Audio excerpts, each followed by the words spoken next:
Cooler is one of the greatest Dragon Ball movie villains of all time. He doesn't get a lot of merch, but fairly recently, he's been getting a pretty good push from either Bandai Spirit's Ichiban Kuji line of figures, or in the Crane world with Banpresto. Today, we'll be reviewing the latest Banpresto release from their Solid Edge Works series, Metal Cooler. We'll unbox him, review him, and of course answer whether or not it's worth picking him up at full price. We do Dragon Ball figure reviews, news, and more here on the channel, so if you don't want to miss out on the hottest releases, make sure you subscribe. This figure is part of Bandai's Solid Edge Works series, which is a cheaper Crane series of figures under Banpresto's umbrella. They're usually museum-style Dragon Ball characters, often depicted walking forward, with a few exceptions here and there. There are currently 49 released and announced Solid Edge Works figures, making them a pretty good option to collect multiple figures, and it doesn't look like Bandai is going to stop any of their releases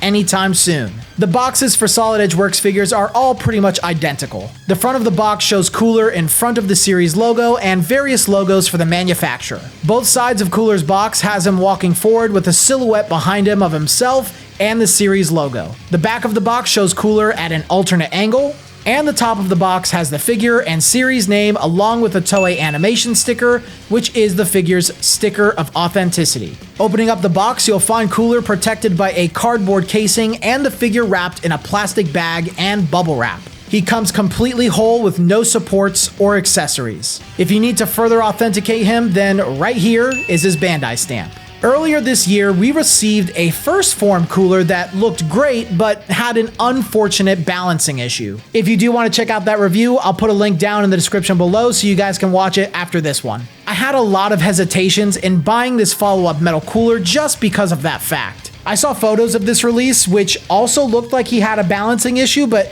now that I have him in person, I can put a lot of those fears to rest. The choice to have him stepping forward must have alleviated that problem, as Cooler is perfectly balanced. I think whenever Bandai decides to put these figures to balance on their own tails, it's what causes the leaning issues we see in characters like Cooler and Frieza. Cooler's paint finish is glorious. While the figure has no shading, the glossy metallic finish is perfect for the character. You can also see different colors used between the blue and silver that are very accurate to the source material. The sculpt is pretty well detailed with what looks like brush strokes for his blue areas on his body. I also appreciate Cooler's proportions and his musculature. Now, when it comes to Cooler's face, I'm satisfied, but feel like he has a little bit too rounded of a face. I like the way it looks, and it doesn't necessarily have any issues or errors, but I do think Cooler's cheeks are a bit too big for the character. But frankly, Cooler's biggest issue is his size. The figure is painfully small at only 6.5 inches. I understand most Solid Edge Works releases float between 6 to 8 inches depending on the character, but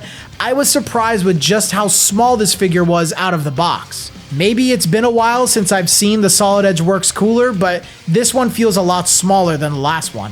I was hoping for something closer to 8 inches, but I guess Bandai's budget could only allow room for higher paint quality in exchange for a smaller figure. Frankly, he looks like a baby next to the Masterlease version I have. Don't talk to me or my son ever again. I don't think he necessarily pairs well with any existing figures, not even the recent GX Materia Super Saiyan Goku, but I have seen some very creative uses for this figure, recreating the entire army of Metal Coolers from the movie. The only issue there is that you'd have to spend quite a bit of money buying multiple copies of this to replicate it. Speaking of pricing, this figure cost me just about $14 before shipping and importing on Zen Market. If you don't want to wait for his overseas release in a few months, you can import him through websites like Zen Market or Bai or even Jump Ichiban. His overseas release is available on websites like Amazon, Big Bad Toy Store, Entertainment Earth, and he's running for about $26.99 US. Now, I do expect his price to drop pretty quickly over time, as most of these Crane figures do, so it might be worth waiting instead of having to pay $30 for him. But if you don't mind the price and think that he's worth the value, I will have links in the description below for you to pick him up. If you use my Amazon link, that is an affiliate link, so of course you'll be supporting me if you pick him up through there. So is Cooler worth buying at full price? While I actually do appreciate the sculpt and the painting behind this figure, I was severely disappointed in his size and wasn't all too hot about his face. If neither of those are a deal breaker for you, then I think he is worth picking up, but maybe not at full price. I would suggest waiting for a price drop or looking for a really nice deal that you can find somewhere on eBay, Zen Market, Buy, things like that.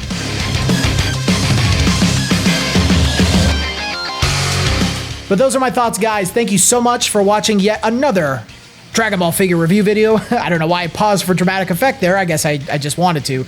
But if you made it this far in the video and you enjoyed it, then please subscribe to the channel, like the video, all that good stuff, share it, you know, the YouTube words and buzzwords and stuff.